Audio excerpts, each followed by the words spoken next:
Olá, meu nome é Roberto. Neste vídeo eu vou falar sobre símbolos matemáticos, sobre a sua história e evolução. Nessas duas tabelas nós temos os principais símbolos matemáticos. Durante o curso eu vou usar muitos deles. Origem dos símbolos matemáticos. Os símbolos maior e menor foram criados pelo inglês Thomas Elliot em 1631. Os símbolos maior ou igual e menor igual foram usados pela primeira vez pelo francês Pierre Bourdieu em 1734.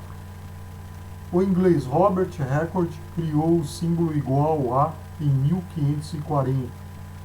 O símbolo aproximadamente igual a foi usado em 1875 por Anton Steinhauser. O símbolo mais ou menos foi usado pelo inglês William Aldrich em Claves Matemática, publicado em 1631. Devemos ao filósofo e matemático Wilhelm Leibniz. O símbolo é semelhante. Os símbolos de Leibniz para diferenciação e integração são seus maiores triunfos no campo da notação.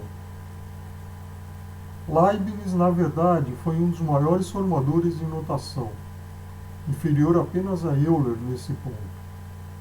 O italiano Giuseppe Peano, em 1894, introduziu os símbolos pertence, existe, união, intersecção e contém em seus trabalhos. Muitos dos símbolos matemáticos que usamos atualmente devemos ao matemático suíço Euler, nascido em 1707 e que faleceu em 1783.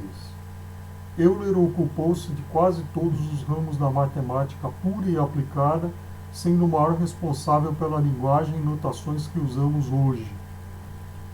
Ele criou uma série de símbolos matemáticos, como o símbolo para funções, para a base dos logaritmos naturais, para a unidade imaginária, para o somatório, para o número irracional π, para o logaritmo de x, para os lados de um triângulo ABC, para os ângulos opostos de um triângulo ABC, para o semiperímetro do triângulo ABC, para o raio do círculo inscrito do triângulo ABC, para o raio do círculo circunscrito do triângulo ABC. Enfim, quase todos os símbolos que usamos atualmente em trigonometrias são praticamente os mesmos criados por Euler em 1748. Sinais para indicar subtração e soma. A partir dos séculos XV e XVI, as grandes mudanças no modo de vida fizeram o homem atuar e trabalhar com quantidades contrárias: dinheiro gasto e ganho, mercadoria vendida e estocado. Se no início do dia um comerciante tinha em seu armazém 2 sacas de 10 kg cada e ao findar o dia ele tivesse vendido 7 kg de feijão, para não se esquecer de que naquele saco faltavam 7 kg, ele escreve o número 7 com um tracinho na frente.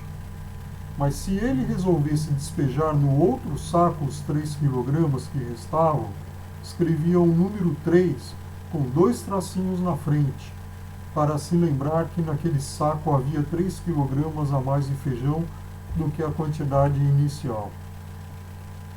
Ao longo do tempo, foram utilizadas várias notações, normalmente em forma de palavras ou letras, para representar soma e subtração. O primeiro autor a empregar uma notação especial, ou seja, não literal, para indicar a adição e a subtração, foi o matemático alemão Johann Wiedemann, em seu livro sobre aritmética comercial, publicado em Leipzig em 1489. Nos problemas de negócios, a adição era indicada por meio de um traço longo, cortado ao meio por um pequeno traço vertical e a subtração era indicada simplesmente por meio de um traço longo. É possível que Widmer tenha colhido a ideia dos sinais mais e menos ao observar as contas dos homens que trabalhavam no comércio. No livro publicado em 1537 pelo alemão Gilles von der Hoek, já as duas operações elementares, adição e subtração, aparecem indicadas por sinais que muito se aproximam dos que são usados atualmente. Para a subtração, continuava o traço horizontal, não muito longo, para a adição, uma cruz do tamanho dos algarismos com que eram representados os números. Portanto, dos sinais usados outrora pelos comerciantes da Idade Média, surgiram os símbolos de mais e menos empregados hoje no mundo inteiro. Origem dos sinais para indicar multiplicação. O sinal banalíssimo x, que usamos para representar uma multiplicação, é relativamente moderno. Segundo os mais eminentes historiadores, foi inventado pelo geômetra inglês Guilherme Aldrich. Ele empregou-o pela primeira vez no livro Claves Matemática, publicado em 1631. A chamada Cruz de Santo André, para indicar a multiplicação, foi aceita com certo júbilo por todos os matemáticos. Aldrich era religioso e certamente devoto de Santo André. Ainda em 1631, Thomas Elliot colocava um ponto entre os fatores para indicar o produto a efetuar. Em 1637, René Descartes já se limitava a escrever os fatores justapostos, indicando, desse modo abreviado, um produto qualquer. No dia 29 de julho de 1698, Wilhelm Leibniz escreveu uma carta a Joe Bernoulli com os seguintes comentários: não gosto de x como símbolo para multiplicação, pois ele é facilmente confundível com o simples x da álgebra. Frequentemente, eu simplesmente relaciono a multiplicação de duas quantidades por um simples ponto entre elas. Da mesma forma, quando eu quero designar uma divisão, não uso um, mas sim dois pontos, por ser tão prático quanto. Origem dos sinais para indicar divisão. A barra horizontal para indicar divisão é de origem árabe. No século XIII, o matemático italiano Leonardo de Pisa, conhecido como Fibonacci, foi o primeiro matemático europeu a utilizar essa notação. Porém, somente no século XVI, seu uso tornou-se comum. O sinal de dois pontos para indicar a divisão foi usado primeiramente pelo inglês Guilherme Aldrich em 1647. O sinal de dois pontos com uma barra no meio também foi sugerido pelo famoso filósofo e matemático inglês Wilhelm Leibniz. A barra inclinada para indicar divisão foi sugerida em 1845 por De Morgan. O emprego das letras no cálculo. Os gregos já empregavam letras para designar números e mesmo objetos. É com os gregos que surgem os primeiros vestígios do cálculo aritmético efetuado sobre letras. Diofanto de Alexandria empregava as letras com a abreviação, mas só tinha um simbolismo perfeitamente sistematizado para uma única quantidade, para suas potências até a sexta e para os inversos dessas potências.